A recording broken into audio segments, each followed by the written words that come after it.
အခုဆက်လက်ပြီးတော့ကျွန်တော်ညီငယ်ချိုချိုပဲရေးပေးတာဖြစ်ပါတယ်ခင်ဗျာအလွမ်းသချင်းဆိုတဲ့ရှင်းလေးကိုနားဆင်ပေးပါခင်ဗျာ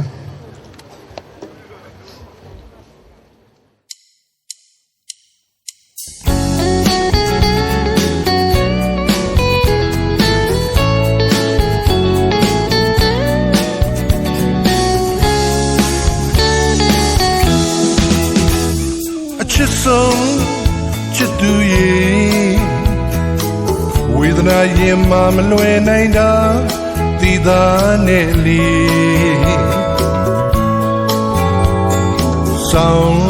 နေပန်းဝင်ကလေးတွေကိုရင်ကိုချွေးမသိနိုင်တာကြာပြီးမင်းကြောခိုင်းနေလမ်းမှာရာသီຫນွေတရားလီလဲမကပါ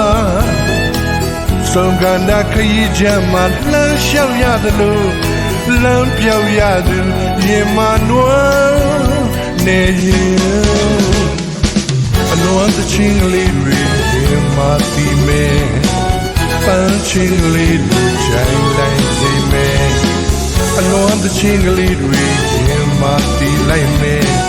ပန်းချင်းလေးတွေချိုင်လိုက်စေမယ်ချစ်သူရဲ့အခါအသီးတွေပြဲကြတိစေကွယ်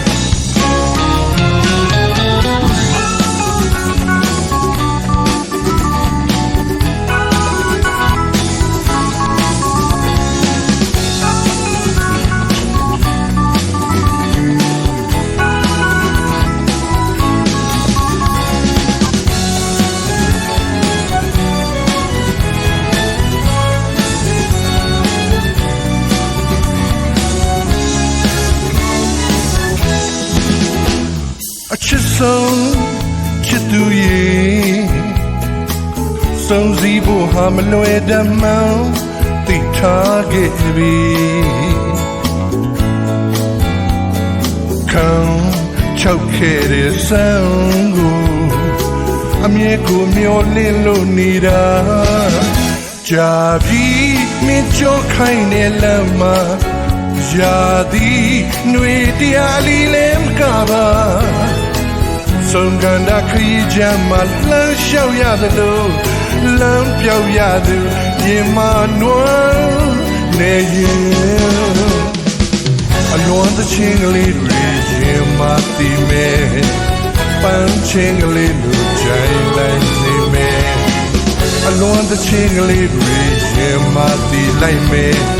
ပန်းချင်းကလေးလိုချိုင်လိုက်စေမယ်ချစ်သူရဲ့အခါအသီးတွေပြဲကြတိစေခွဲအလွန်သချင်းကလေးတွေရင်မတီးမယ်ပန်းချင်းကလေးလိုချိုင်လိုက်စေမယ်အလွန်သချင်းကလေးတွေရင်မတီးလိုက်မယ်ပန်းချင်းကလေးလိုချိုင်လိုက်စေမယ်ချစ်သူရဲ့အခါအသီးတွေပြဲကြတိစေခွဲ